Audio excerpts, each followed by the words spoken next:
Matapos ang mga buwan ng masusing pagdinig at talakayan, marami na tayong natuklasan ng mga issue at gayon ay marami na rin po tayong nalaman ukol sa mga pangangailangan ng ating batas at regulasyon.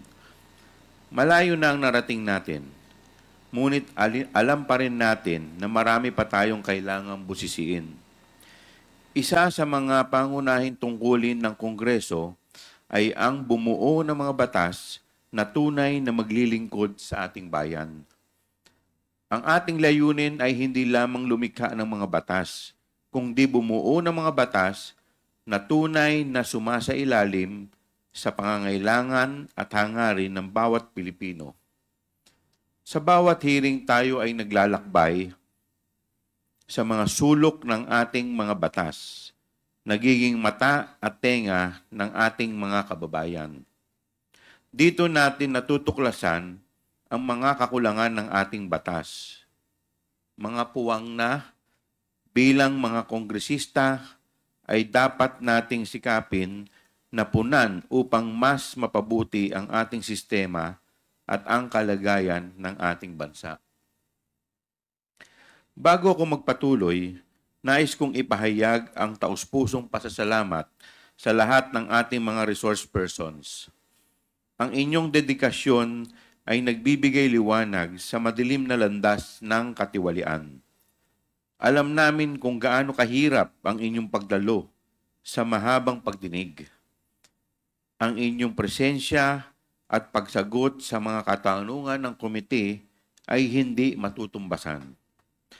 Aasahan po namin ang inyong patuloy na suporta at pasensya sa mga susunod na pagdinig ng komite. Nagsimula ang lahat na ito sa isang speech at isang request for investigation. Kung ating aalalahanin, nagkaroon ng privilege speech number 379 si Congressman Rolando Valeriano noong September 3, 2024 tungkol sa paggamit ng public funds ng Office of the Vice President mula 2022 hanggang 2024. At ang moto proprio na investigasyon sa manifestation ni Congresswoman Jervil R. Luistro noong September 2, 2024.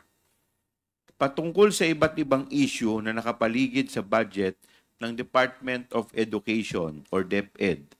Kasama na rito ang hindi matagumpay na pagpapadala ng mga computer units sa mga teacher, estudyante at mga paaralan.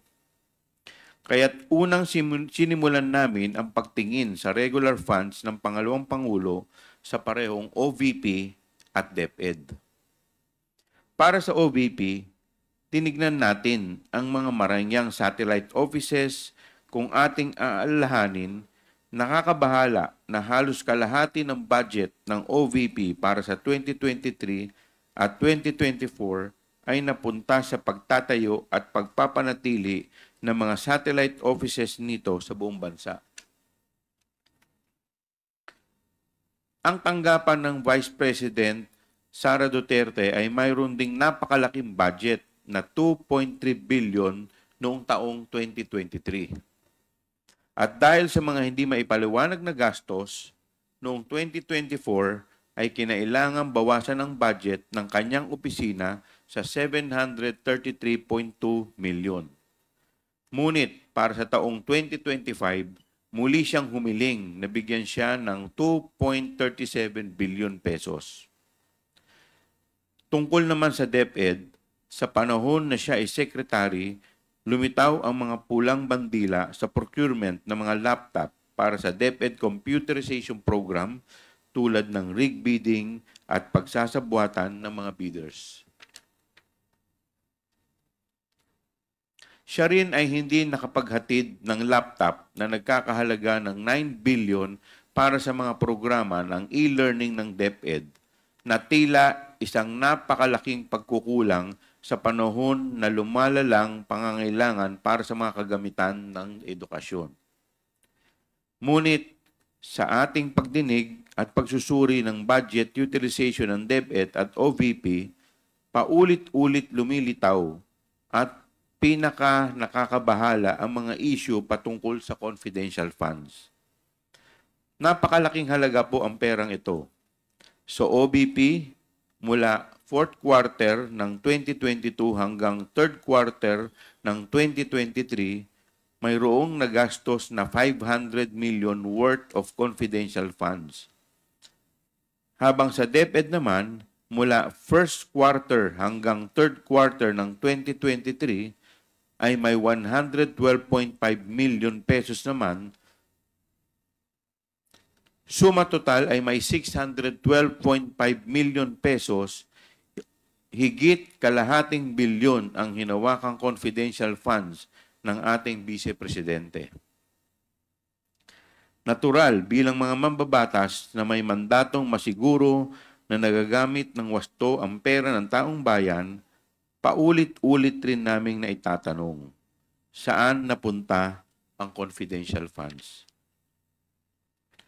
Sa ating pagsusuri, lumitaw ang mga sumusunod na kakulangan o gaps sa ating batas.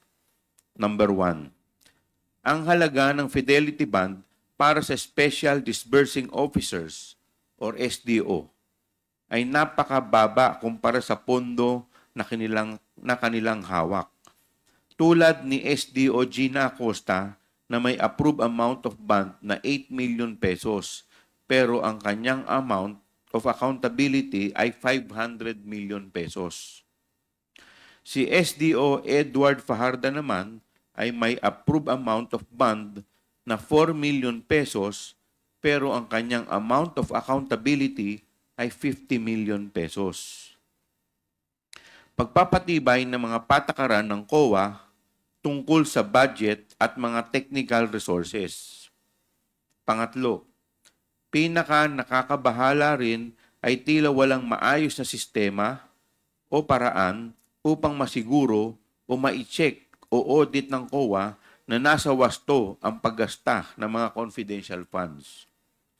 At ikaapat, malinaw na mga alituntunin sa mga detalye na dapat isama sa physical and financial plan na dapat ding suriin ng mga ahensya ng pambansang gobyerno at hindi lamang sa Department of Budget and Management. Gayon din, ang kinakailangan ng pagsusumiti ng mas detalyadong ulat under oath ng mga accomplishment and liquidation reports kasabay na ang mga ebidensya ng accomplishment na ito. Sa terminong confidential ay tila ginagamit bilang isang panakip upang itago ang katotohanan mula sa atin. Para sa kaalaman ng lahat, ang confidential funds ay hindi discretionary allowance o funds ng isang ahensya. Hindi siya secret funds. Siguro po, panahon na upang harapin natin ang katotohanan na hindi lahat ng mga nahalal o nalalagay sa posisyon sa gobyerno ay pwedeng basta-bastang pagkatiwalaan. Kailangan pa rin ng safeguards pati sa confidential funds, sapagkat hindi maiiwasan na may mga nagtatangkang gamitin ang pagka-confidential nito upang itago ang impormasyon at pag-aabuso sa tiwala ng taong bayan. Ginagamit nila ang salitang confidential upang magbigay sa atin ng peking ilusyon na kahit ito'y lihim, ang mga pondo ay ginastos ng tama. Ngunit bakit kailangan pa itong itago sa mga taong tunay na nagpondo nito? Ang mamamayang Pilipino ay may karapatan malaman kung saan napunta ang kanilang pinaghirapang pera. Para sa akin, kapag nagamit na ang confidential funds para sa kanilang layunin, wala nang dahilan upang hindi maging bukas at maging transparent. Walang mawawala kung sila'y mag-uulat kung paano ginastos ang mga pondo dahil tapos na rin naman na yung confidential operations kung saan ito pinaggamitan. Sa ngayon, naghahanda na po kami ng 2 batas upang masolusyonan ang ilan sa mga pagkukulang na natuklasan natin. Una, an act regulating the allocation and utilization of confidential and intelligence funds imposing penalties for misuse, and Misappropriation o ang Confidential Intelligence Funds Act. Pangalawa, an act regulating special disbursing officers and imposing penalties for misappropriation o ang act regulating SDOs. Sa Confidential and Intelligence Funds Act, layunin naming tugunan ang tila maluwag na alituntunin batay sa Joint Circular number 2015-01. Sa mga hearing, nakita natin na pinapayagan ang mga resibo na may pirma lamang at hindi mabasang sulat kamay mula sa mga hindi nakikilalang tao bilang patunay ng liquidation. Panahon na upang magpatupad ng mas mahigpit na mga alituntunin sa paggamit ng mga confidential fund para sa mga confidential na gastos. Bagamat mahalaga ang mga confidential funds para sa pambansang seguridad, dapat itong balansehin sa tungkulin ng gobyerno na protektahan ang paggamit ng pampublikong pondo at ipatupad ang kinakailangang pagbabago sa batas, kaya taimtim naming hinihiling ang pag-aproba ng panukalang batas na ito. Samantalang ang Act Regulating Special Disbursing Officers and Imposing Penalties for Misappropriation, layunin nitong palakasin ang proteksyon ng pera ng bayan dahil ito ay madaling maging target ng mga head of agencies at special disbursing officers na abusuhin ang paglabas ng pondo sa milyong-milyong halaga at bilyon-bilyon na walang wastong liquidation at walang takot sa parusa. Muli rin naming bibisitahin ang mga patakaran ukol sa fidelity bonds at ang inaprubahang halaga ng bond ng mga HOAs at SDOs dahil nakita naman natin kung gaano kalaki ang pagkakaiba nito na tila nawawala na ang kabuluhan, ang layunin ng pagpapataw ng bond mula sa simula. Bagamat marami pa rin katanungan tungkol sa confidential funds, sapat na ang ating natuklasan para magampanan ang ating mandato na gumawa ng batas para sa ikabubuti ng ating bansa. Ngunit hindi tayo titigil sa ating pag-iimbestiga sapagkat ang confidential fund ay isang bahagi na lamang ng budget ng OVP at ng DepEd. Marami pa tayong kailangang busisiin at suriin upang matukoy kung ano pang aspeto ng paggamit ng pera ng bayan ang kailangang punan ng batas. At para po sa kaalaman ng lahat, ang ating pong request sa PSA or sa Philippine Statistics Authority ukol sa pangalang Mary Grace Piatos ay ating pong na-receive ang kanilang tugon dito nung dated November 25, 2024 at dito sinasabi nila na base sa kanilang record ay walang ipinanganak na Mary Grace Piatos ang pangalan. Alinsunod dito, tayo po ay sumulat upang isumite ang 677 pang pangalan na nakalagay sa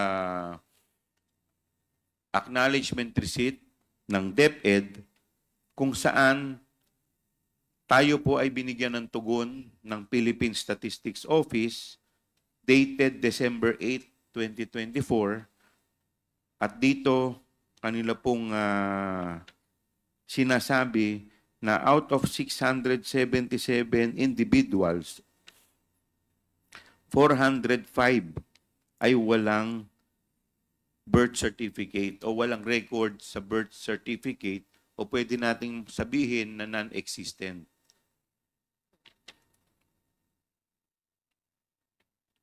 So, nandito po ang record. Muli, maraming salamat sa inyong oras at sama-sama tayong magsikap para sa mas mabubuting batas para sa bayan. I will now turn over the floor to my colleagues who have expressed interest in making a presentation to the public. Your Honor, may I please be I- recognized for Yes.